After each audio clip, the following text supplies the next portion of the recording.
Good morning, everyone. My name is Neera Tandon, and I am President and CEO of the Center for American Progress and Center for American Progress Action Fund. Today, we are truly thrilled to have Governor Walz speak at the Center for American Progress as part of our Path Forward series. He is a leader with an infectious spirit and forward-thinking ideas, and he has brought so much incredible hope and energy, enthusiasm and excitement to people across the country. But I also want to say that we are in an incredibly serious moment as well. And we need to be clear about where we are as we discuss the path forward.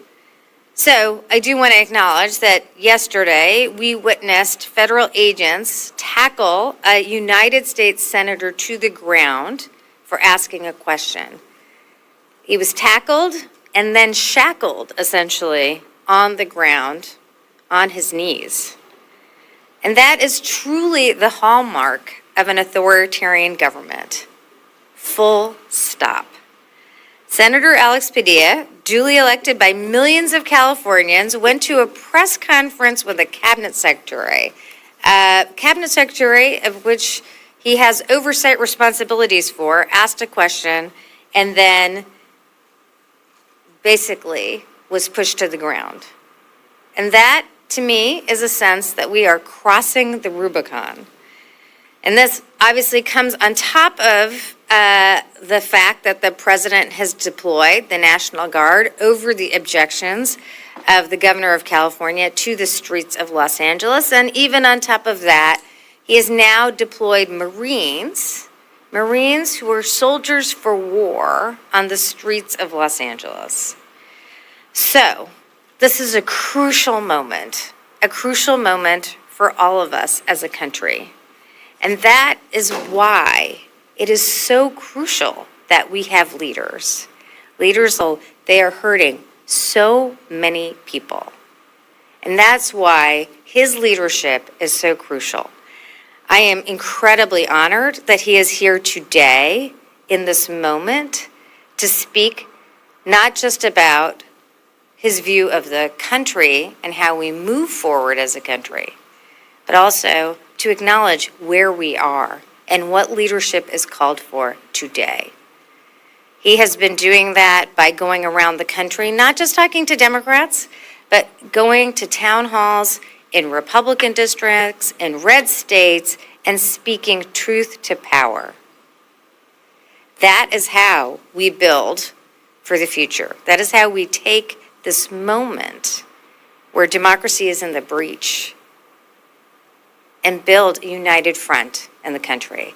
And I am incredibly, as I said, incredibly honored that he is here today to speak about where we are and his vision for the future. Governor Walz.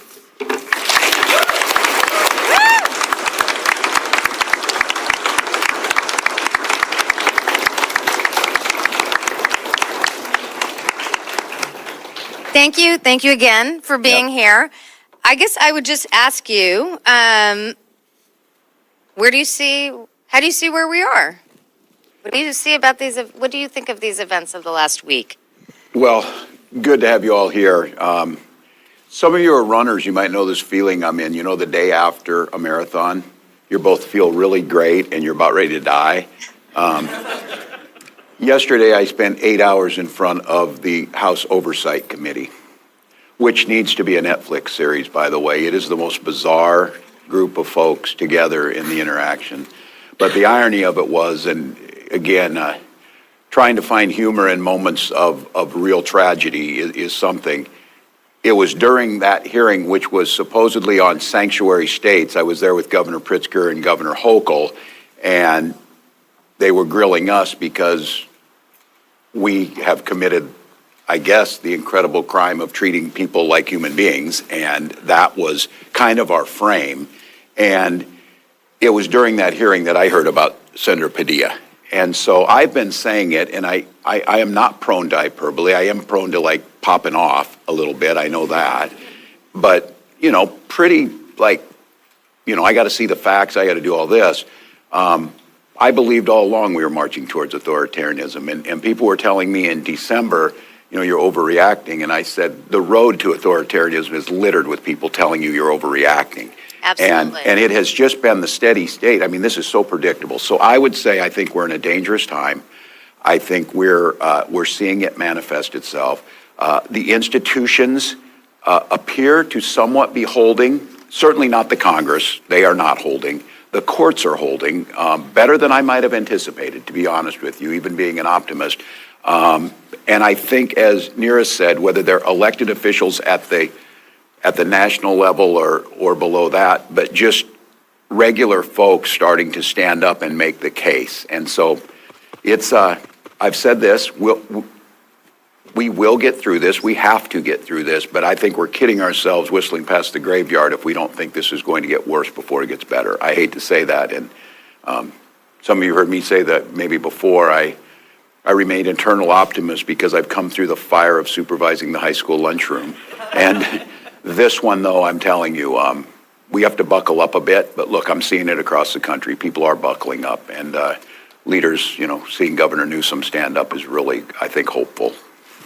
And you have experience in the National Guard, a unique set of experiences. And I guess I'd just ask you, what do you think of the National Guard being deployed and then Marines being deployed in Los Angeles? Yeah, I don't have expertise in a lot of places. I said this is one I actually do just by life experiences. I spent 24 years doing this. I, as an enlisted soldier, was deployed. The National Guard has dual roles, their state role and then they have the federal role.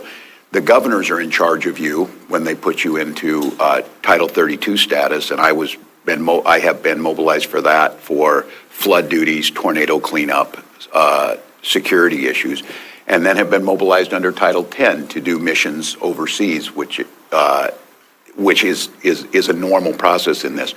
But I also had an experience when I was in Congress. I served on the Armed Services Committee, and I was concerned during the first wars in Iraq and Afghanistan that the National Guard was being just called up and used, however, with very little coordination of the state. When you take a National Guard unit, that means they're not there for the things that you would use them for at home. So you need to think about it and coordinate it.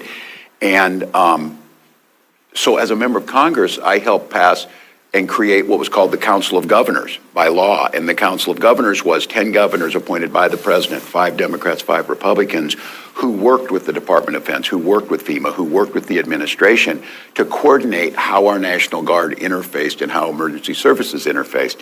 And then I had no idea when I did that in 2014 that I would later become a governor and be the co-chair of the thing that I created. And it was, I look like a genius, but trust me, it was not.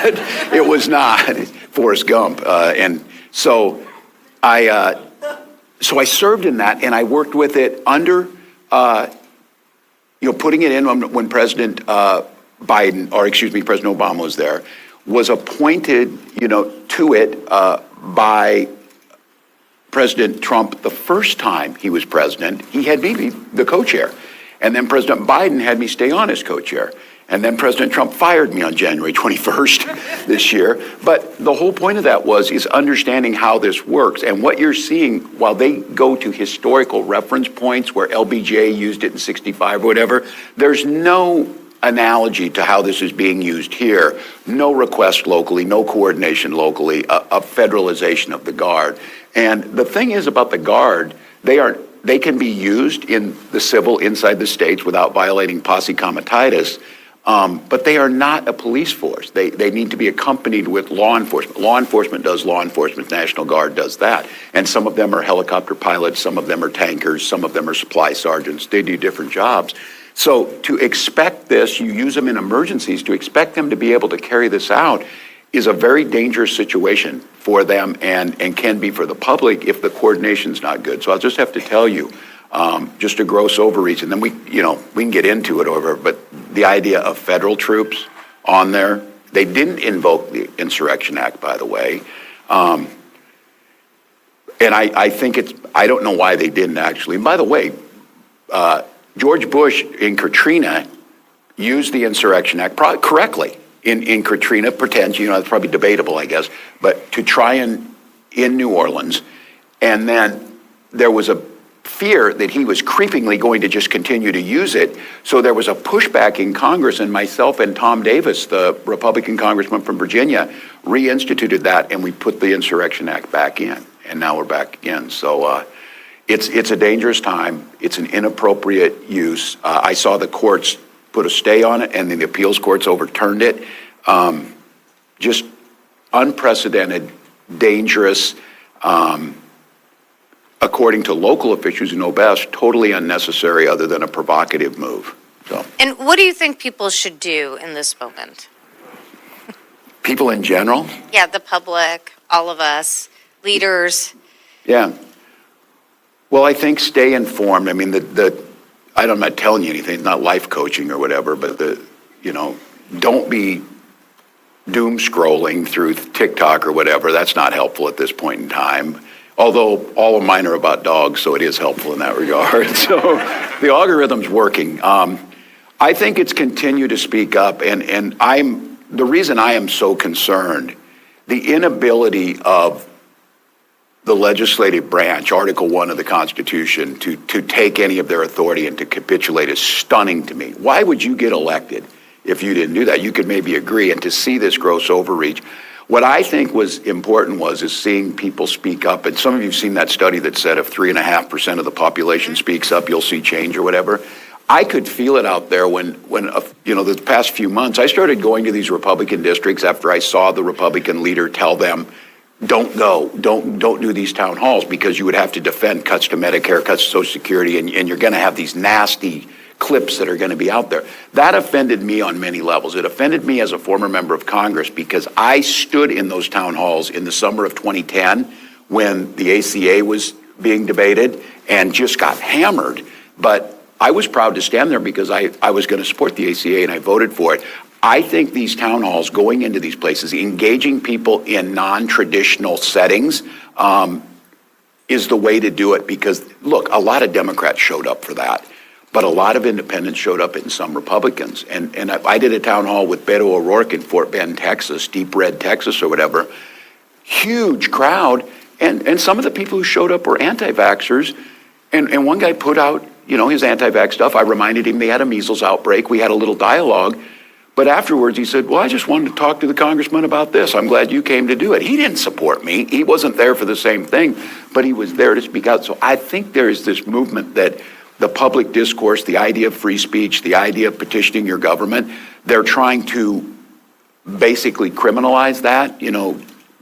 Seeing a president say, if you come and protest this, there'll be bad things happen to you. So I'm encouraging people to do that, to speak out, to go into the lane you think you need to be in. And you're speaking at a No Kings event tomorrow? I am tomorrow in St. Paul. We know how to, You might want to just say what a No Kings event is. Yeah. You should, if you have nothing else to do for 8 hours, go watch that hearing yesterday. But somehow this got tied into billionaires in China funding this or whatever. I'm like, these are like people in St. Paul that just like to kind of do protests and stuff, and that's what they do, and they're feeling it, and they organize it. So I think going and making that case, I think it is a good counter, because I'm just going to say it as someone who, proud of military service, understands the importance of it, but understands they serve us. And whenever I come out here, I take great joy in running my mall route and down around the monuments or whatever, and it was horrific down there today. I'm just going to tell you, it just looks wrong, feels wrong. And so I think I'm going to go be with a few thousand folks who kind of have the tradition that there is a separation there, that we don't need this, and this is not Pyongyang on a Saturday. So I'm just going to confess to it. Might get me in trouble, whatever. I have never so hoped for rain in my life. So, there you go.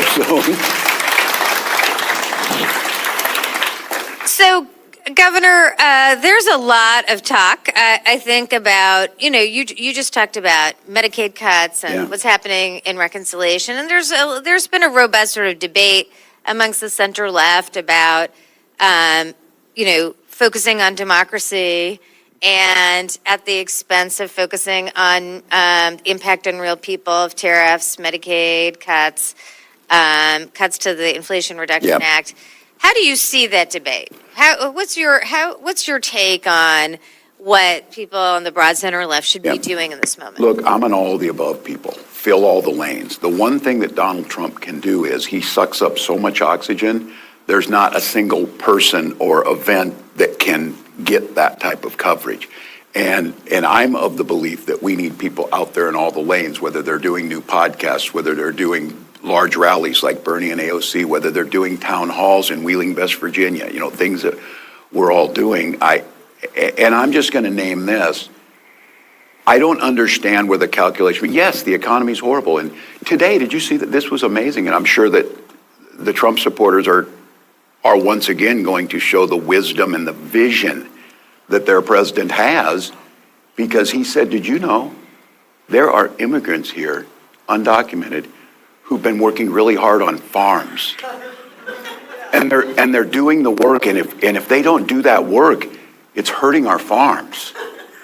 So he's going to suspend that and maybe in the hospitality, space of this.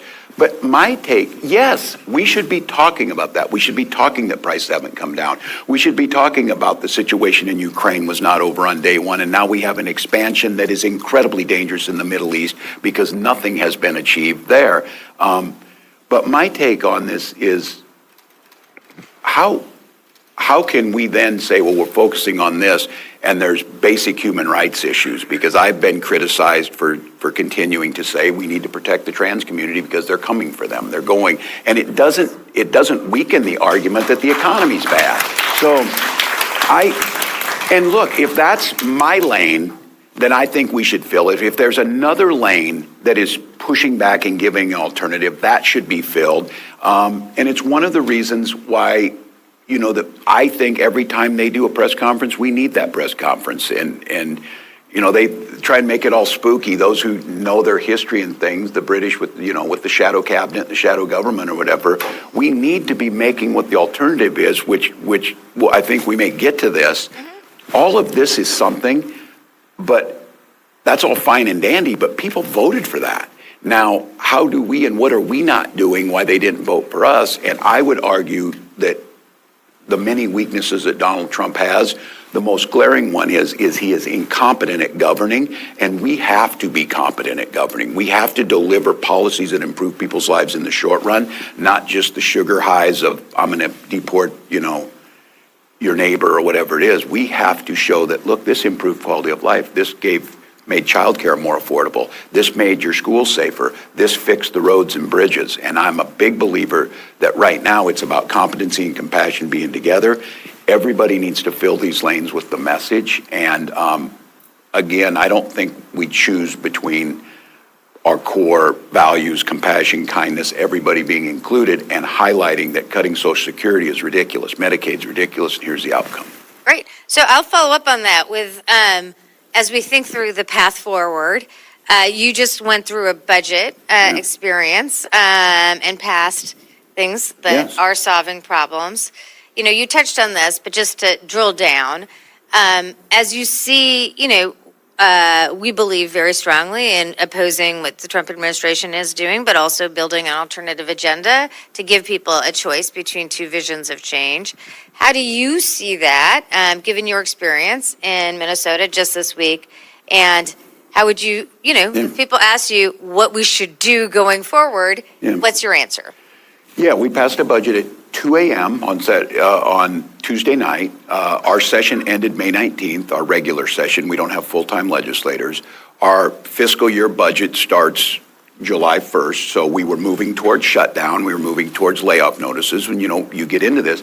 But here's the reason for that and the reason that I'm optimistic and I think it's a better model. Minnesota is truly a purple state. Now, I am super proud that we are the only state since 1972 that have voted for a Democratic candidate for president, the only one, because where all the rest of you got it wrong, we voted for Mondale, and we voted for Mondale. So, but we're divided. Our legislature always hinges on one or two each way. As governor since 2019, I have had, in those 6 years, 4 of them split and 2 of them where we had the majority. And I will go to the split one where we compromise and get a budget done. This one, we have the most narrowly divided legislature in the country. The House is tied 67-67, and the Senate is 34-33 with a 1-vote DFL majority in there, which means it was 101 to 100, and I lovingly say this because I was a friend with Senator Manchin. Every one of them thought they were Joe Manchin. Everything was a veto. Everything was shut down. If I don't get a new dairy road in, dairy barn in this district, I'm shutting you down. And so it was super complicated, but here's what happened. We passed a balanced budget that left a surplus on. We looked over the horizon. Minnesota budgets in biennium budgets were constitutionally required to balance the current biennium the next 2 years, but we did the next 2 years after that, and then we looked out with some of the structural imbalances where there were cost drivers that were increasing too much. We were able to put some curbs on those. Democrats curbing government growth in a responsible manner, and to do so, Republicans voted for some tax increases, which I thought hell would freeze over. Now, there were some bad parts of it. We had to compromise because Minnesota's a state. We were top state for health care. Mayo Clinic, top state for getting people out there. We also provide and believe health care is a human right, so we provided it to undocumented people. And what ended up happening is the Republicans said, we will shut the government down and you will not get a single vote. And there is no way you can pass a budget. And they were unified. I fought with them for months and months and months and months. And at the end of the day, I said, we have got to leave children on and any new children coming. And we compromised that next year, undocumented adults will come off. Now, as all of you know, it's federal law. They'll just go to the emergency room. They'll get less care. It'll be more expensive. It will be, it's not the right way to go about it. But to get that done, we compromised to be able to get that done. The good news is we kept things like paid family medical leave in, child tax credit, universal meals, 2040, clean energy. We didn't have to compromise on any of the others.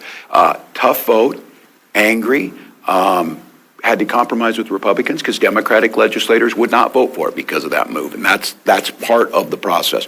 What I believe is, though, in Minnesota, people saw competency in government.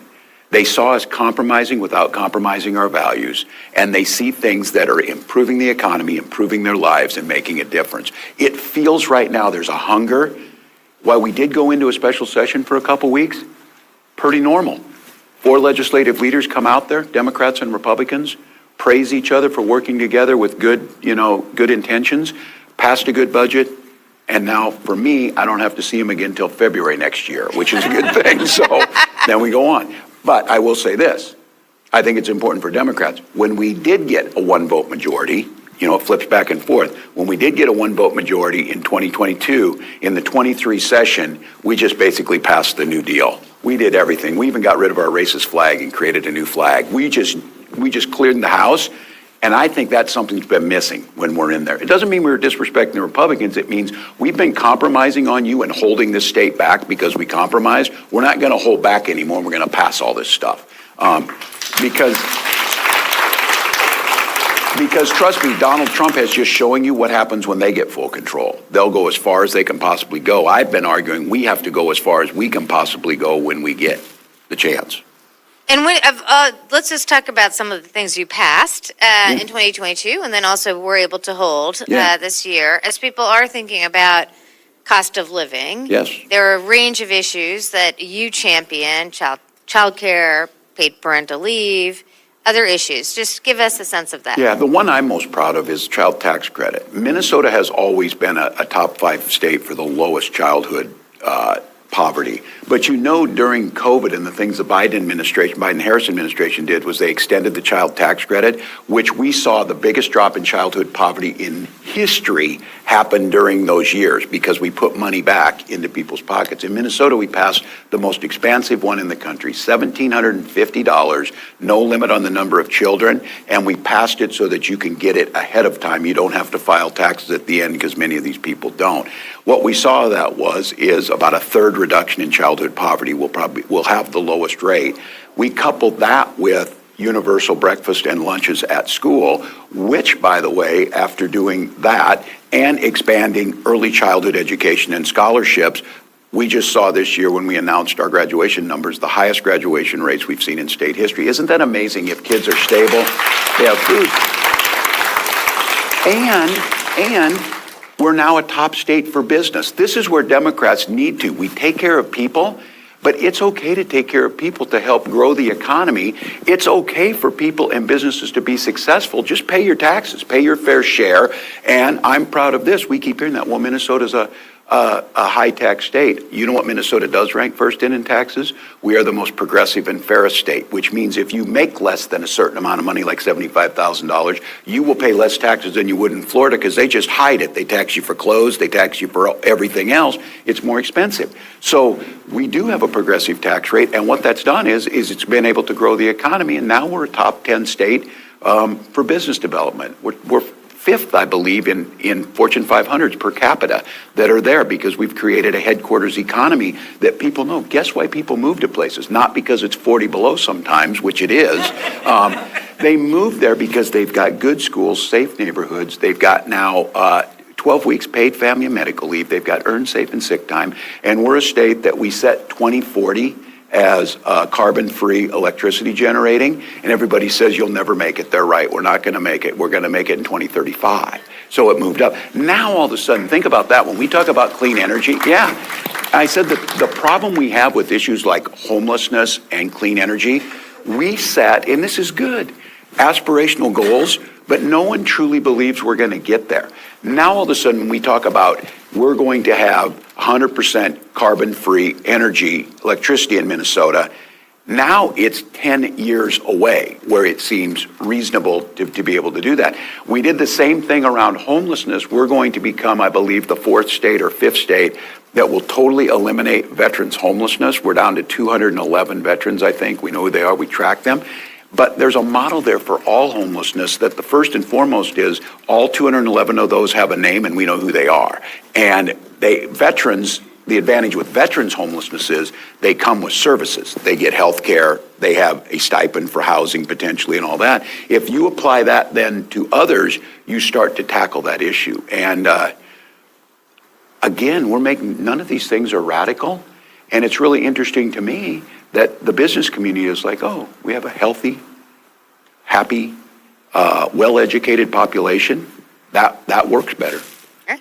We're going to go to audience questions in a minute. I'm going to ask my last question before we go to the audience, just to reaffirm. If you have a question, and let's really focus on a question, it should be brief to get more people in, and you should identify yourself. So my last question will be, I don't think we can leave this discussion without just asking you broadly about what happened last night. Very eventful day on many scores, but the fact that we have Israel striking Iran and, in escalatory, I think would be an understatement. So what are your thoughts on that? Yeah, deeply concerned. I think we know anything in the Middle East. And look, I know there's a lot of folks here and across the country.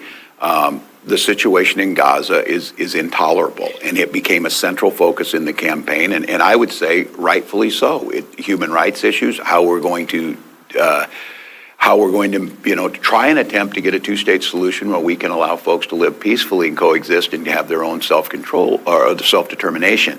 The issue now in the spreading of this, and I have to be candid with you, I was there during the debates and I voted for the Iran nuclear deal. I think it was one of the most and I said in there, just to be clear, with the Russian ambassador, with the French ambassador, with our negotiators, with everybody who was there to bring about the capacity to stop Iran's nuclear capacity, but in a way that was not so punitive that we would hamper some of their economic growth. I truly worry now. I'm sure there's great strategic thinkers in the Trump administration that have now said, how is this going to, a tweet from the president today said, I told them they should have done something, and now here we are. Yeah, here we are with the Middle East back on fire in a way that is now expanded. Iran has to retaliate in their mind, I'm sure. And now, who is the voice in the world that to negotiate some type of agreement in this. Who holds the moral authority? Who holds the ability to do that? Because we are not seen as a neutral actor. And we maybe never were. I don't want to tell anybody that. I think there's a lot of people that say you always leaned one way in this. But I think there was at least an attempt to be somewhat of the arbitrator in this. We saw President Carter do it with Begin and Sadat. We've had certain wins along the way that were actually mutually beneficial both ways. Now I ask who that is. And I mean, consistently over and over again, we're going to have to face the reality, it might be the Chinese. And that goes against everything they say they're trying to do in terms of the balance of power. So I would just have to say my heart goes out for this. Ukraine continues to go on. Gaza continues to be a humanitarian disaster, and now it's expanded even further. Well, I definitely rest easy knowing Pete Hegseth is the Secretary of Defense. So, I shouldn't share this. He's a Minnesotan. We can't pick the middle. Prince, Pete Hegseth, All right, questions. Anyone with questions? Over there.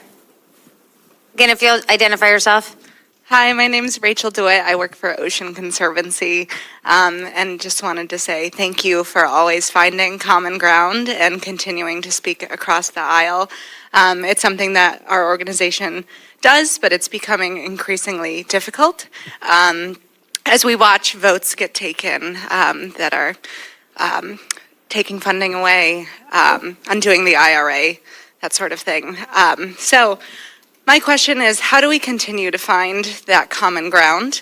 How do we continue to have those conversations? Because I think the ability to make progress is broken down when that ceases to happen. So thank you. No, it's a great question. And I considered, my time in Congress, I represented a very rural district, had one other Democrat since 1892, and I found myself being one of the 10 most bipartisan members of Congress.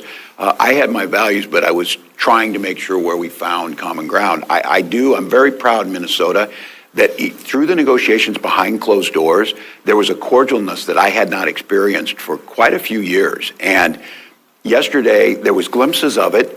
There was, in the committee I was in, which is, I said the one thing that came out of yesterday is I no longer fear going to hell. I have seen it. I've seen it. That's it. That's my personal hell, and I'm going to be there. But there were Republican members that we had worked together there and said, I have differences with the governor, but I will talk about those behind closed doors rather. And I was like, holy smokes. It was pretty. Now, the others didn't adhere to that. But I do think we have to model that. And I think it was really important, and I will say, very contentious issue. And we were there on immigration, by the way, trying to help. The very contentious issue on undocumented health care, which I, again, think it's a human right. I think it makes economic sense as well as moral sense to deliver it.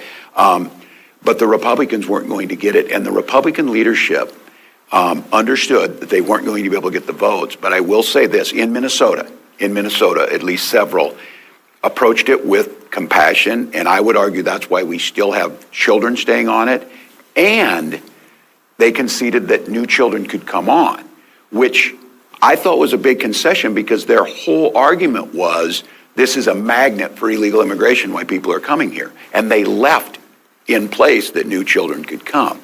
Look, if you're crossing out of Guatemala to save your children, you're going to go where you can do the best. I don't necessarily think you're looking and deciding that, International Falls, Minnesota in the winter, because we do this. I do think there's an argument to be made that people probably do think about this. Places where I'm not going to be demonized and I'm going to be treated like a human being. So I don't totally dismiss this idea, but it's not about a magnet. It's about making yourself attractive for folks who want to. And our whole argument yesterday was, we fully agree with you that we need immigration enforcement. That's why we asked you to pass the bipartisan bill that did it humanely and created a path towards citizenship. Instead of going in and taking gardeners off the streets or raiding and setting at a school, we want you, because they continue to tell stories about someone who's undocumented creates a horrific crime. I don't think you'll find a single person in America who thinks that's okay. It's horrific. The problem is, federal government's job is to stop that, not the states. And by giving people things like health care or driver's licenses, I never understood the opposition to this. And I'm really proud that, like the Sheriff's Association said, oh my God, You got to get people licensed and trained if they're going to be on the road, because guess what? They will drive whether they have that license or not. And so I think finding the common ground, I think I'm not, pie in the sky. It was a brutal, debates we had, but they were done with more dignity and collegiality than I would have expected. And I think, to be candid, I think for Republicans, very difficult to be bipartisan right now, because they don't fear losing to a Democrat. They fear primaries. And I had legislators in Minnesota stand up and do the right thing, and they may get primaried for it, but it's the right thing. Great. Over here? Right over here? Hi, yeah, thank you so much for coming. My name is Annabelle. I'm a student at Duke University, and I was wondering, it feels like in the past decade or two, there's been this drift of rural working class voters kind of drifting away from the Democratic Party. So thinking about 2026 and the Democratic Party kind of becoming more of an elite, educated party, how do we kind of attract those people back? Yeah, well, thank you. And your data would support your conclusion. And look, I've said this, school teacher, never planned on running. The district I won had one Democrat since 1892, very conservative district. In 2008, I won that district by over 30 points. In 2016, I won it by less than 2, but Donald Trump won it by like 18, I think. And there was just this shift and this drifting away. Republicans very clearly separated us, real America versus the big cities run by liberals. And then they tell people it's so dangerous there. So now you have folks who are born in cities are afraid to go to small towns. Small town people are afraid of the cities, and he successfully divided us. And I take this, especially in, we call it greater Minnesota, rural areas where I grew up. They paint me as elite. I grew up in a town of 500 people, 24 classmates, 12 cousins, went to state school, and I can't.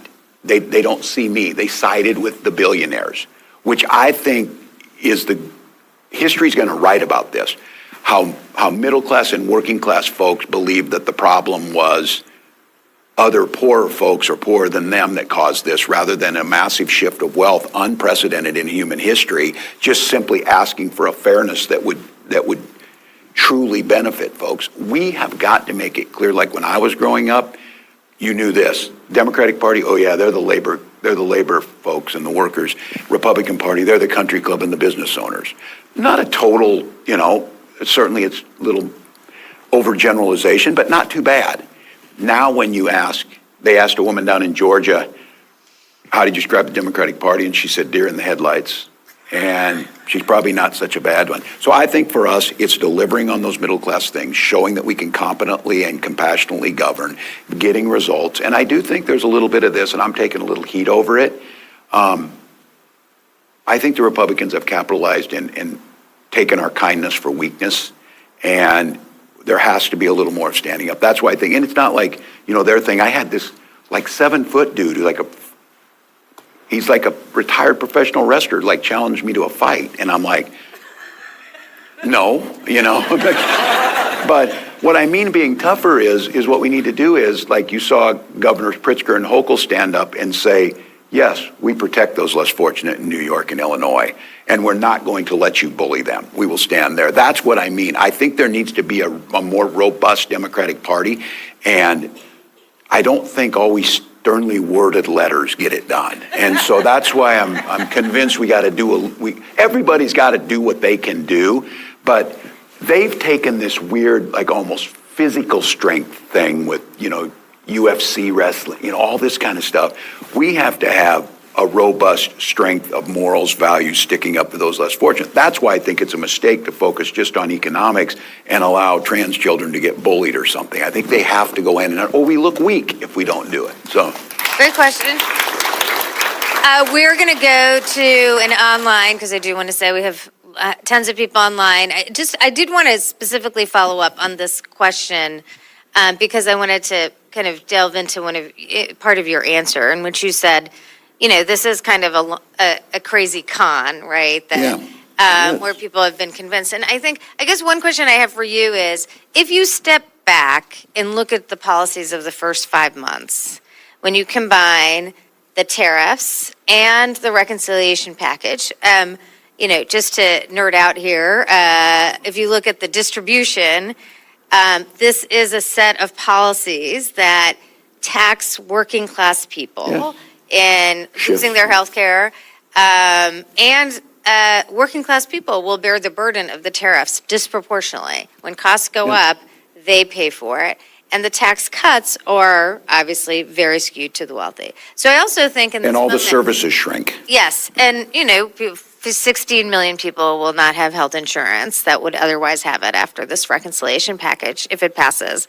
So is that a new opportunity for us? How do we focus on that? How do we I make think that so. case of who we're standing for and who they're standing for? Yeah, you talked about the Great Con. On a local level, you see this especially in small towns. The budgets get really tight and they have to make some decisions. And I saw one that they had to decide, and the people who were elected to this said, we're going to make a tough decision. We're going to have to close the municipal swimming pool. You know who doesn't care about that? People who have a swimming pool in their backyard. And trying to make that connection. So I think we have a problem with this in that the tendency is to jump to, what's wrong with these people? They voted against their own self-interest.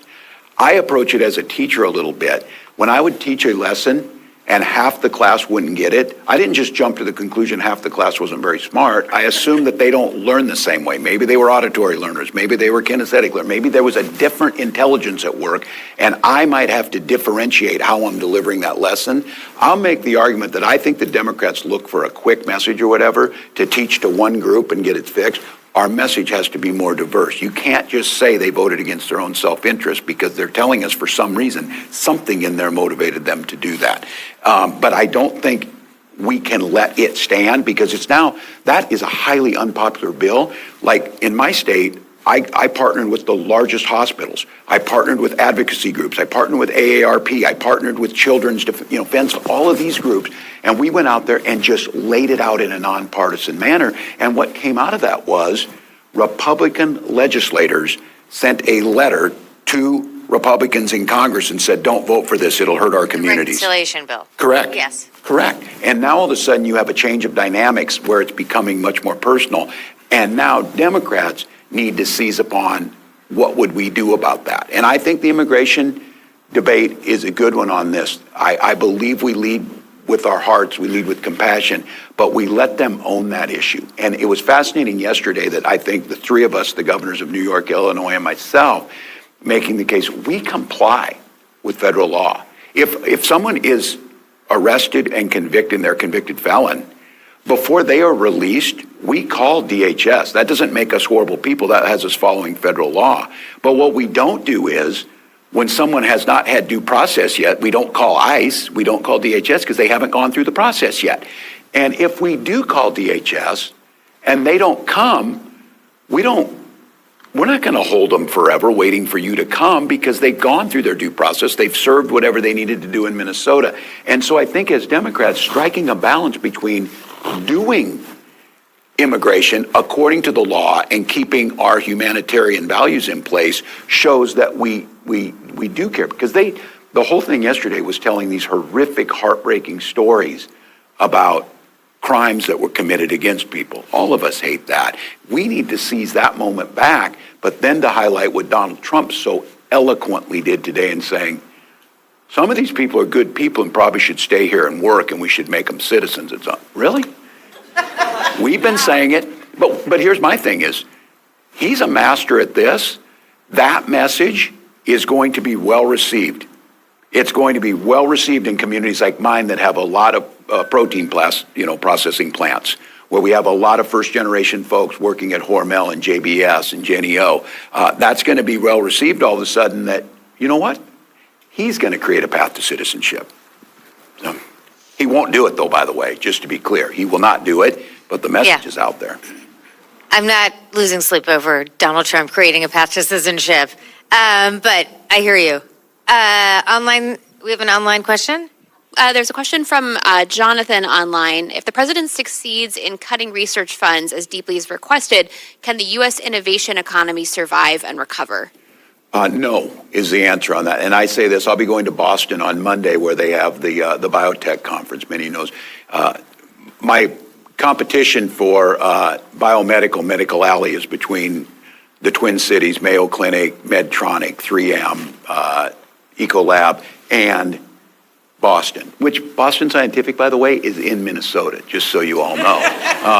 But that innovation economy is everything to us. MedTech, we go and we do the trade missions. And we were in the Netherlands a while back and working with Philips, and now Philips creates a factory in Minnesota. And it's all of you in this room, you know it. It's creating that, and it was the investments over time.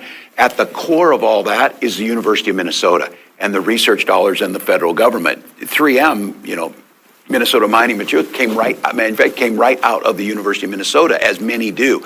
And so the attack on higher education, the attack on foreign students, the attack on the innovation, the attack on that, we're very proud. We're one of the highest patent areas in the country, and we do that. We're not going to do it with white Scandinavian people alone. We're old, and birth rates are lower. We do it by attracting immigrants to the community. We do it by attracting talent globally, and what they're doing, and then couple that with NIH grants going. A place like Mayo, I don't know the exact number, but it's hundreds that they have working on, the world's greatest medical institution.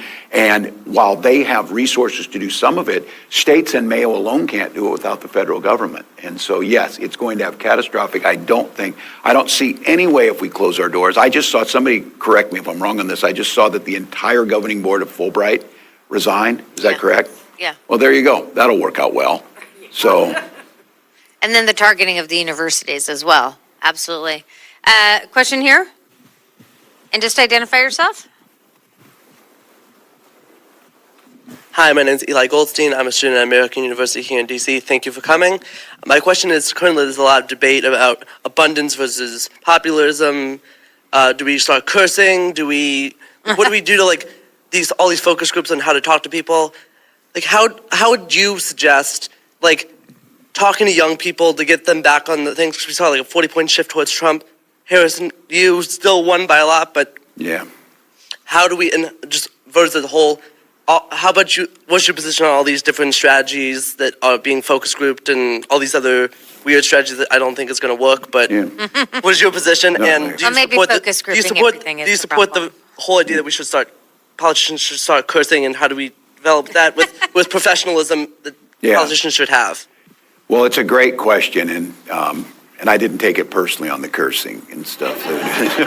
But, yeah, that's the thing about, we all know that the catchword, and everybody's been talking about this for a long time, authenticity, being, authentic or whatever.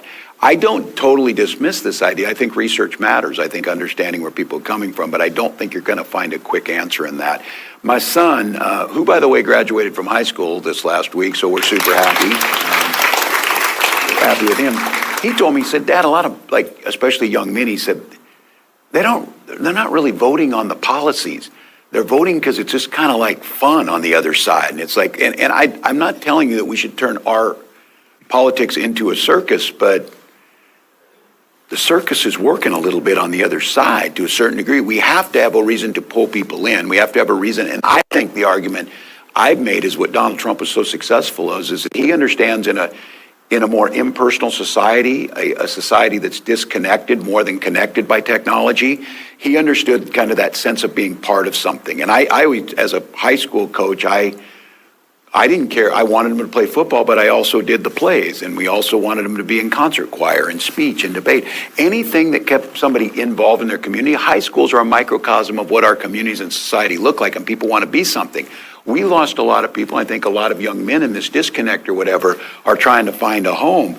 Trump gets this. He provides them a uniform, red hat, stuff, flag or whatever, provides them some of the talking points they're on, provides them a mission, provides them a sense that they're being part of something. And that's why I come back to, how do they think that about the Democratic Party? Do they feel like there's a place for that? And so, my political consultant, Gus Walls, tells me, they're movable. History will show us this, though, and I think the data shows us this. They vote a certain way a couple times, it gets a little harder. But his point is right now, you guys have to be a little something. And look, I don't believe doing a Joe Rogan podcast would have won this election. I have said, I think you've got to fill every space, though. I think if you leave the void, they will fill it. And so I think my team booked me with Theo Vaughn this week, and so I'll go talk to him. I don't think you're going to win. It's like going out. Then it's weird if you go with them and you start pretending, hey, and you try and understand what Gen Z language is or whatever. You look stupid and pandering. But I think you go to them and understand, what are we offering you? And what I would say to the young people who are answering questions, somebody needs to tell you this. This is the worst time to be your age. It was so much more fun at a time before this. It was less stressful. We weren't super politically engaged in a way that we had to watch the news every day, because every day wasn't a damn crisis, and you didn't have to be there, and we didn't live through a pandemic, and we didn't get shot in schools. And so you're in this mode where it feels like everybody has a trauma score and everybody's on high anxiety. We as Democrats have to provide different things that make it easier and less stressful. And I think that's where you go back to these policies. We have North Star Promise. For all families who make $80,000 or less, they can go to any school in Minnesota tuition free. They go free. And I've heard families come up and say, my senior year was just so much better. I didn't have to pay for food at school. My family had a little more money. I know I can go to school next year. It's paid for. I don't have to get a student loan. It's interesting how all of a sudden now that was so personal and it was so fast. It wasn't generations before. I guarantee you in Minnesota, young people are going to vote DFL because they know who passed these things. And I would argue to you, we've got to do that. It's going to be different elsewhere. I just worry, though, it would be totally understandable if young people became cynical and checked out, because this is a hellscape of politics right now. But what I think, and this goes back to my optimism in this, they're not turning away. They're super engaged. They are connected enough that they want this crisis lifestyle to end. That's what I find so interesting. How do you think these people in the Trump orbit live their regular lives? Is every day like crisis? People want some stability. They want some predictability. They want to know. Some of you in here know that my happy place is remembering where you wouldn't even hear about the president for 3 weeks in a row. Oh, what's he doing now? I thought that might have been my strongest closing argument during the campaign. If you elect us, you won't have to see everybody on TV every damn day, and stuff will be done by professionals who are there because of their expertise, not because they can yell at somebody else. So I still think there's an option. I think we need to listen to folks. I think we need to give them a vision of a better future, because I'm really worried. Imagine someone who was born, this group that's 25 or so that watched their parents go through the Great Recession, watched the first Trump presidency, watched COVID, witnessed, the murder of George Floyd and, the rise of us trying to come to grips with inequities, and then the rise again of this, and then you're watching LA, you're watching Senator Padilla, that's a lot. And I think the rest of us need to figure out a way to give them a better path forward. That you can only watch so many apocalyptic movies, and then you want to watch a dog coming home movie and a happy one. I want us to be the dog coming home movie. So. Way back over there? Yeah. You're going in the totally wrong direction. Hi, Governor Walz. Thank you for being here. My name is Logan McDonald. I work at CAP. And you kind of touched on it earlier. You have continued to be a thought leader in this discussion post-election and everything. And as someone who works in this space, has worked on elections and identifies as queer, really seeing the targeting of the trans community by leaders in our space is so disheartening. Yeah. They are turning our back on us and the people who uplift them. So what is your message to us and the party who identify somewhere in the community or our allies? And then what is your message to those leaders who are turning their backs on us? Yeah, and I've said it and got in trouble for it, that I said, shame on any of us who turn our backs on folks. I think we have to name it and recognize this might be the most dangerous time, especially for the trans community.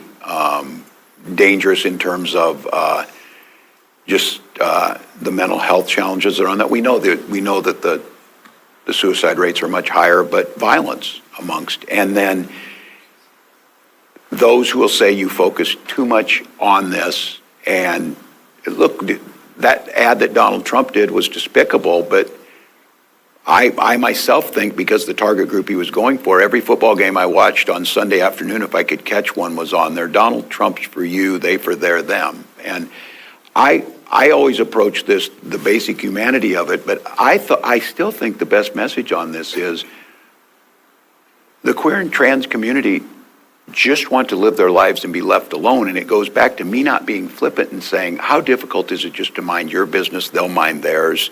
And that's where we're not in the space where they say, don't make it a top priority. And I'm like saying, well, somebody's life's a top priority. It matters to them. They're see where we're at. I think it's ratcheting it back down where we were getting to that point, and the Republicans figured out that it was a good attack. They brought it back. They first, they moved through everything, the LGB, they moved through that community. And then all of a sudden, everybody's like, well, you've seen this with Republican legislators.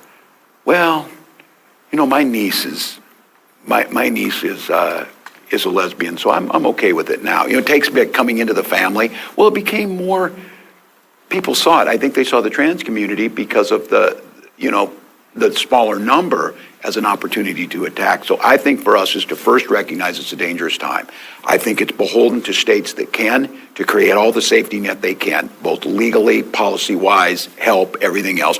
And I think it's important for leaders because it has a real effect in their communities to stand up and say something, because I hear that from folks saying, look, all I need to do is hear that. But they're not going to stop at it because it still works for them. And they believe it. And I don't know, I haven't seen the numbers. I just anecdotally on that ad, I think it was pretty devastating. And I think it might be more devastating when you're silent about it. Silence feels like complicity to me. And I think complicity, we lose the issue and we look weak. So continue to speak up, know the community's there, know that people see you, hear you, love you, but a recognition of we understand the stress you're under. Okay, I think we have time for one last question right here. Thank you. Thank you, Governor. Thank you, Ms. Tendon. Sanjeev Berry, public interest advocate. It seems that Trump and the Republicans are really good at punching down. We've been talking about that, blaming people without power for perceived challenges in America. What would it mean for Democrats to be really good at punching up? Yeah, I'm testing that out. I'm testing it out. I got to be honest with you, of all the weird things that happened to me was not on my bingo card that I would be in a full-blown feud with the richest man in the world. And I'm telling you, I'm going to take a little bit of credit for this. That guy's kind of out of sight now a little bit. When he was involved in that Wisconsin Supreme Court race, I was over there just beating him, doing everything I could, pushing back, saying this, using profanity towards him. Yes, I did. But doing what I said, and I got a bunch of heat yesterday because I'm inciting violence, because I said we should bully the crap out of Donald Trump, because as a teacher, you talk to children about bullies, you tell them why it's wrong or whatever. When it's an adult and someone like Donald Trump, the only thing he knows is the same stuff coming back. And I watched them kind of wilt. It wasn't just like luck or, trying to just be flippant. I thought instead of making him a scary authoritarian wannabe who is incredibly dangerous, which I believe he is, I just thought, what a weird dude doing some of this stuff. And then all of a sudden people are like, yeah, that's just strange. And that started to move, and I knew that was working. He gave an interview one time, like a 20-minute interview. 11 times he told the interviewer why he wasn't weird. And I'm like, yes, they're going into that. So I think this one of punching back, making them, look, the guy is a billionaire, surrounding himself by billionaires, and he went to Les Mis. I'm like, come on, America, come on. You kind of feel this, that I think pointing at it, and again, I think there's a fine line here that I think Democrats are in a bit of a bind, that we're seen as the anti-success party, that it's somehow not okay to create some personal or generational wealth for your family. We can't be that. We just have to be the party that says we're for that, but you greedy guys need to pay your fair share and start pushing back. And because they always say, oh, you're creating class warfare. Oh, no, you're winning the war. You are winning the class war because you have somehow got us fighting each other while you take all the profits and stand on the edge. So we're going to have to be better at it. We have to single them out. We have to know why they have these things. And let's be honest. I think Musk is the example that it worked. It started to hurt him personally. Look, of course I want, I mentioned about Tesla. Go back and work Tesla. Go back and do that. Don't come and cut my mom's Social Security. Don't make a child in Africa not be able to get HIV treatments if they need it. Don't do that. But I'm all for you doing this. The idea is you don't get to do both. You don't get to gain wealth, game the system, and hurt people.